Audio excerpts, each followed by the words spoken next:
Hello दोस्तों, welcome to ICM channel. आज हम लोग यहाँ पे डिस्कस करने वाले हैं आपको सिर्फ टेक्निकल के बारे में। मतलब कि हम लोग यहाँ पे 3 स्टॉक के बारे में डिस्कस करेंगे, ठीक है। पहला तो यहाँ पे होगा बजाज ऑटो, सेकंड आपका यहाँ पे होगा बंधन बैंक और थर्ड आपका होगा एस्ट्रल, ठीक है।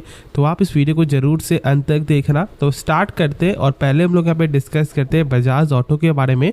तो देखो आज यहाँ पे 6.5% का एक शानदार गेन दिखाई दिया, जो मैंने कल ही बता दिया था कि देखो यहाँ पे नंबर जो है ना वो यहाँ पे आपको एक्सपेक्टेड से अच्छा नंबर आते हुए दिखाई दिया। आपको ऑलमोस्ट यहाँ पे 1980 करोड़ का था आपको नेट प्रॉफिट का एस्टिमेट और 2000 से प्लस यहाँ पे देखने को मिला है। तो मैंने कल ही संकेत दे दिया था और बस यहाँ पे वही चीज़ हुआ। स्टॉक में आज यहाँ पे शानदार गेन देखने को मिला है। अब देखो यदि हम लोग यहाँ पे एक बार टेक्निकल पे इसका फोकस करें तो फिलहाल ये अपना यहाँ पे ट्रेंड लाइन सपोर्ट के करीब ही स्टॉक यहाँ पे चलते हुए दिखाई दे रहा है। तो क्या करना चाहिए, देखो आज यहाँ पे स्टॉक जो है ना आपको 52 वीक हाई यहाँ पे क्रॉस करते हुए दिखाई दिया।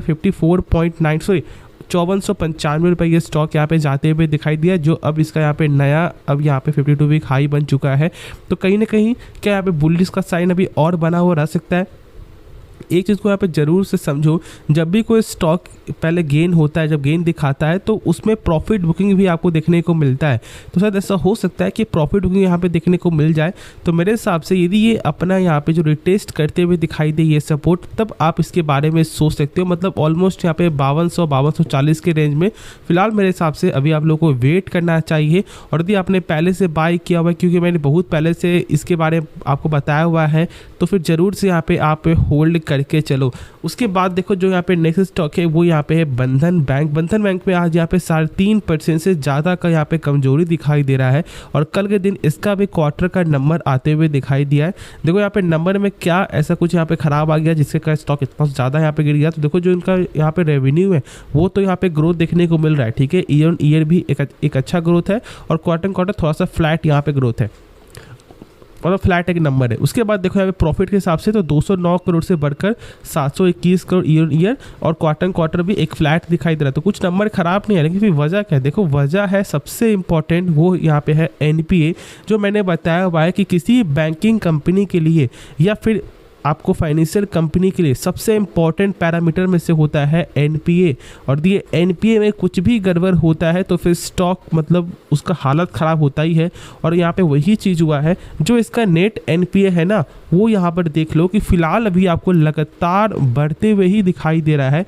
जैसे कि बीच में यहाँ पे 1% तक आपको आ चुका था, जो सबसे अच्छी चीज़ थी। लेकिन फिर से अब यहाँ पे देखोगे तो 2 क्वार्टर हिसाब से यहाँ पे 2.5% तक ऑलमोस्ट ये जाते हुए दिखाई दे रहा है और यही हम लोगों को नहीं चाहिए था। यदि ऐसा गेन होते हुए दिखाई देगा तो फिर स्टॉक में प्रेशर बना हुआ रहेगा। इस चीज़ को सही से आप समझ लो।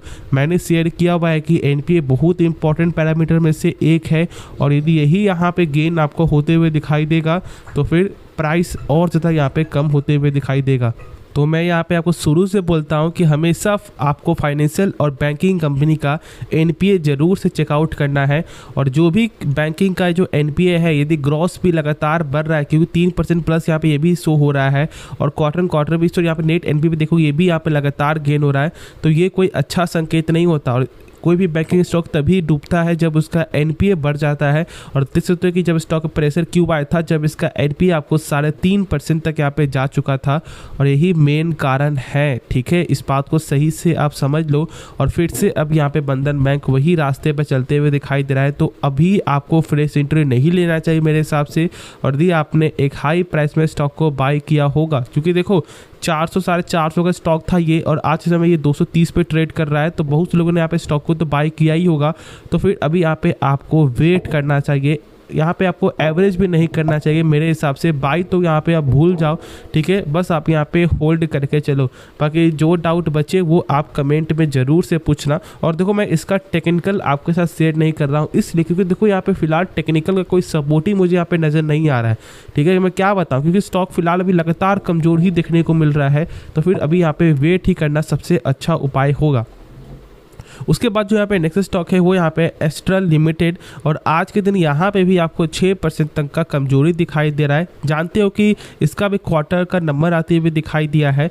और यदि हम लोग एक बार इसका यहाँ पे नंबर पे फोकस कर ले कि यहाँ पे नंबर कैसा आया है, तो देखो यहाँ पे क्वार्टर जो है आपको क्या देखने को मिला है, 1283 करोड़ से बढ़कर यहाँ पे 1363 करोड़ मतलब सेल्स में जंप दिखाई दे रहा है और ईयर ईयर भी सेल्स में जंप दिखाई दे रहा है। ठीक है यार, ये तो मुझे यहाँ पे सही लग रहा है। 75 करोड़ से यहाँ पे आपको जो है ईयर भी गेन है और क्वार्टर भी गेन। तो फिर यहाँ पे ये स्टॉक गिरा क्यों? क्योंकि अनुमान इसका ज़्यादा था, तो यहाँ पे इसलिए स्टॉक में प्रेशर देखने को मिला। यदि हम लोग एक बार इसका टेक्निकल पे फोकस कर ले तो देखो फिलहाल जो मुझे यहाँ पे नज़र आ रहा है ना, वो यहाँ पे 1780 का जो लेवल है वो यहाँ पे मुझे सपोर्ट निकल के आ रहा है, सपोर्ट मुझे यहाँ पे दिखाई दे रहा है। और फिलहाल हम लोग एक और लेवल भी लेकर चल सकते हैं जो यहाँ पे 1830 का समथिंग है यहाँ पे। तो आपको मेरे हिसाब से यहाँ पर नहीं तो आप वेट करके चल सकते हो, या फिर आपको यदि यहाँ पे ऐसा लगता है कि देखो जैसे कि मान लो यदि स्टॉक यहाँ से आपको नीचे गया, ठीक है, और ये आपको रिटेस्ट होता है और अब ये जब लेवल आपको ब्रेकआउट करता है तो फिर अब हम लोग इसके बारे में सोचेंगे इस पॉइंट पे। फिलहाल हम लोग यहाँ पे हम लोग को वेट करना चाहिए, क्योंकि ऐसा हो सकता है इसका जो स्टॉक का लेवल है वो यहाँ पे 1780 तक भी दिखाई दे जाए। हाँ, यदि यहाँ से स्टॉक आपको ये जो टच करके यदि फिर से ये आपको ब्रेकआउट करता है इस लेवल को, तो फिर हम लोग यहाँ पे सोचेंगे एक बुलिश साइन के लिए, वरना फिलहाल अभी हम लोग वेट करके चलेंगे। तो यहाँ पे मैंने सारा कुछ आपके साथ जो है शेयर कर दिया है। बाकी अब कुछ भी यहाँ पे जो बताने लायक नहीं है। जो भी मैंने बताया था वो यहाँ पे टेक्निकल पॉइंट था। बाकी ऐसे मैंने कंपनी के बारे में फंडामेंटल का जो वीडियो भी बनाया हुआ है। यदि आप अभी कोई भी स्टॉक के बारे में जानना चाहते हो तो फिर आप कमेंट जरूर से करना, मैं उसके बारे में आपको वीडियो भी बना दूंगा। तो होप आपको ये वीडियो पसंद आया होगा, तो आप इस वीडियो को लाइक कर देना और साथ साथ आप इस चैनल को सब्सक्राइब भी कर देना। तो मिलते हैं नेक्स्ट वीडियो में, तो तब तक के लिए धन्यवाद।